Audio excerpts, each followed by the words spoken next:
Welcome to our journey of financial liberation. Today, we embark on a mission to break free from the shackles of consumerism and take control of our finances. Together, we can take control of our finances and create a brighter future. Understanding consumerism. Let's dive into the heart of the matter and examine the beast that is consumerism. At its core, consumerism is the belief that buying and owning more things will bring us happiness and fulfillment. It's a pervasive and insidious force that has been ingrained in our society, shaping our values and dictating our priorities. But the reality is, consumerism is a mirage. It promises us the world but delivers nothing but empty promises and a never-ending cycle of debt and dissatisfaction. Consumerism affects our finances in a myriad of ways. It urges us to spend beyond our means. It distracts us from our true needs and wants, and it entangles us in a web of credit card debt, loans, and interest rate. It's a vicious cycle that leads us down a path of financial ruin. But consumerism doesn't only affect our finances, it also takes a toll on our mental and emotional well-being. The constant need to keep up with the Joneses, the feeling of inadequacy, and the pressure to look a certain way can lead to feelings of anxiety, depression, and stress. But there is hope. We can break free from the shackles of consumerism and take control of our lives. We can learn to distinguish our needs from our wants, set financial goals, and create a budget that aligns with our values. We can choose to live a life of purpose rather than a life of possession. And in doing so, we can find true happiness and fulfillment. Identifying the problem. Now that we have a better understanding of consumerism, it's time to take a closer look at our own relationship with money and possessions. This can be a difficult and uncomfortable process, but it's an essential step in breaking the consumerism habit. The first step in identifying the problem is to track your expenses. This will give you a clear picture of where your money is going and help you identify areas where you might be overspending. Once you have a better understanding of your spending habits, you can start to look for patterns and common triggers that lead to overspending. Common triggers include impulse buying, shopping as a form of stress relief, keeping up with the Joneses, FOMO, fear of missing out, social pressure. It's important to remember that these triggers are not necessarily bad in themselves, but when they lead to overspending and financial stress, it's time to take a step back and reevaluate. Another important step in identifying the problem is to be honest with yourself. This means acknowledging any negative emotions or thought patterns that may be driving your spending habits. It's important to understand that consumerism is not only about buying things, it's also about how we think and feel about money and possessions. By identifying the problem, we can start to develop strategies to break the consumerism habit. Remember, this is a process, and it might take time. But with persistence and determination, you can take control of your finances and live a more fulfilling life. Finding solutions. We'll get to that in a second. I have a favor to ask of you. If you like this video so far, please subscribe to the channel. We have identified the problem. Now it's time to find solutions. Breaking the consumerism habit can be a daunting task, but with the right strategies, it's definitely achievable. The first step in finding solutions is to set financial goals. These goals should align with your values and priorities. It's important to remember that financial goals are not just about making more money, they're also about finding ways to spend and save your money in a way that aligns with your values. Once you have set your financial goals, it's time to create a budget. A budget is a powerful tool that can help you take control of your finances. It's a simple way to track your income and expenses, and it can help you identify areas where you might be overspending. Another important strategy for breaking the consumerism habit is to adopt a minimalist lifestyle. This means simplifying your life and focusing on the things that truly matter. It's about getting rid of the clutter and distractions and learning to live with less. It's also important to change your mindset around money and possessions.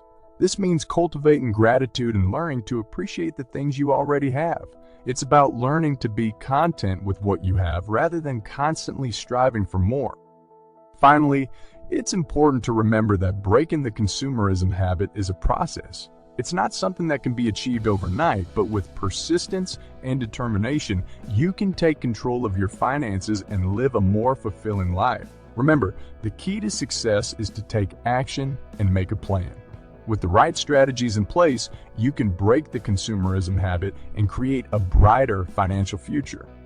Making long-term changes. We have reached the next stage of our journey, the stage of making long-term changes.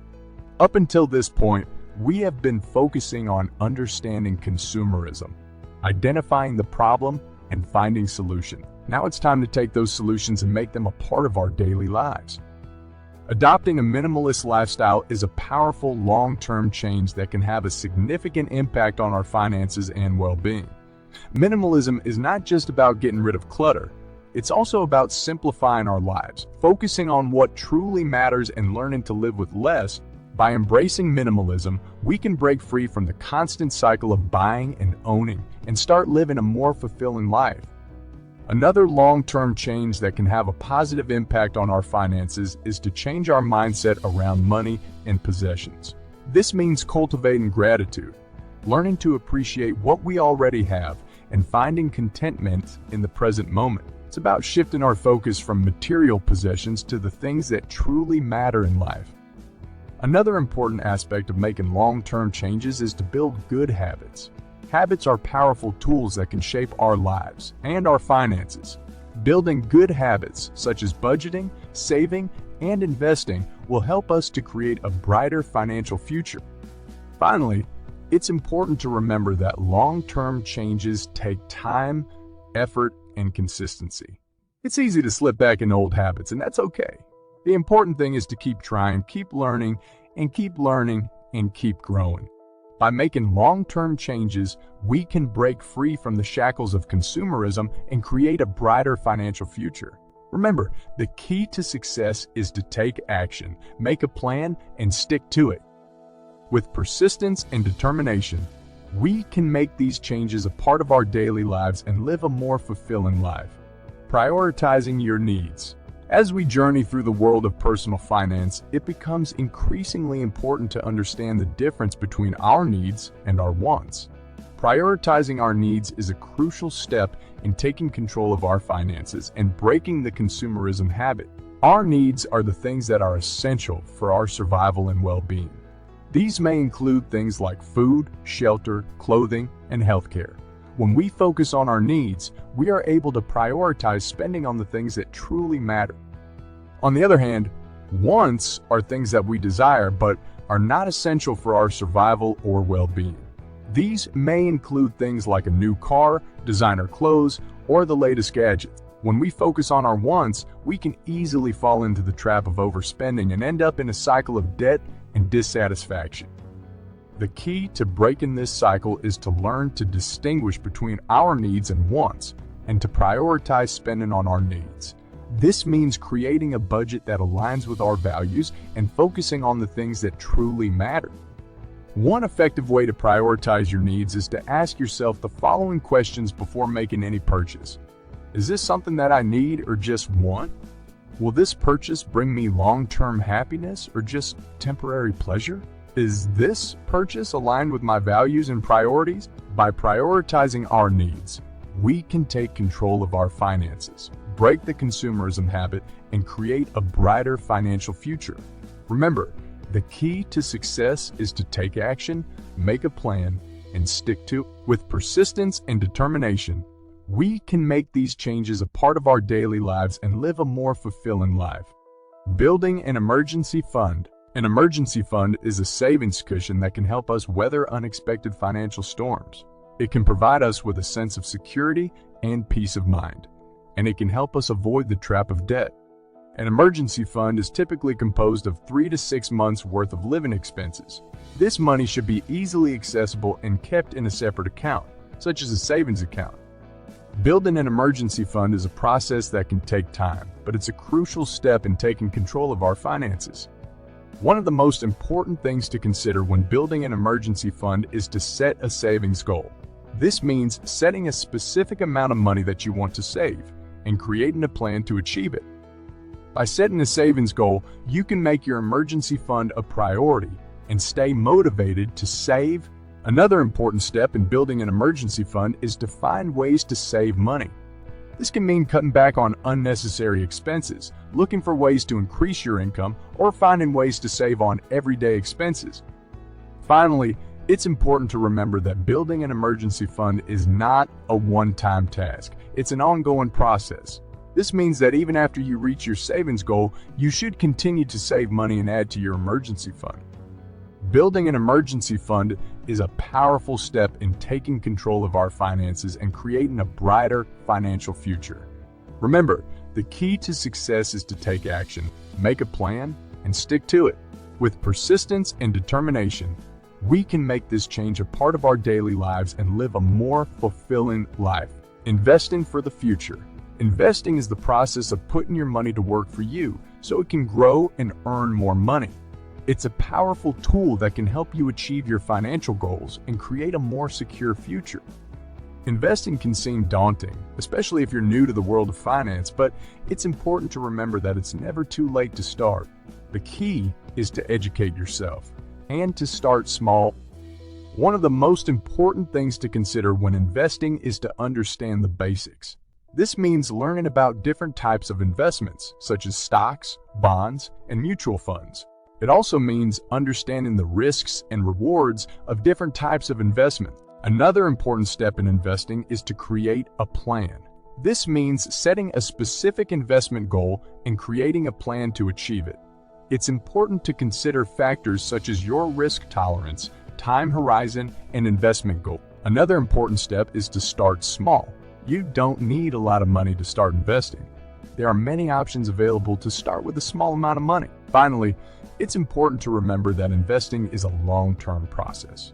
This means that even after you reach your investment goal, you should continue to invest money and keep adding to your portfolio. Investing for the future is a powerful step in taking control of our finances and creating a brighter financial future. Remember, the key to success is to take action, make a plan, and stick to it. With persistence and determination, we can make this change a part of our daily lives and live a more fulfilling life. Managing debt. It's important to understand that not all debt is created equal. Some types of debt, such as mortgages and student loans, are considered good debt because they can help us achieve our long-term goals. Other types of debt, such as credit card debt, can be a burden and can lead to financial stress. The first step in managing debt is to create a plan. This means setting a specific debt repayment goal and creating a plan to achieve it. One effective way to do this is to use the snowball method, where you focus on paying off the smallest debt first and then moving on to the next one. Another important step in managing debt is to reduce interest rates and fees. This can be done by consolidating your debt, transferring balances to a lower interest credit card, or negotiating with your creditor. It's also important to avoid taking on new debt while paying off existing debt. This means cutting up credit cards and avoiding new loans or lines of credit. Finally, it's important to remember that managing debt is a process that takes time and effort. It's easy to slip back into old habits, but with persistence and determination, you can take control of your debt and create a brighter financial future. It's important to remember that taking control of your finances is a process, and it takes time and effort. It's easy to slip back into old habits, but with persistence and determination, you can break the consumerism habit and create a brighter financial future.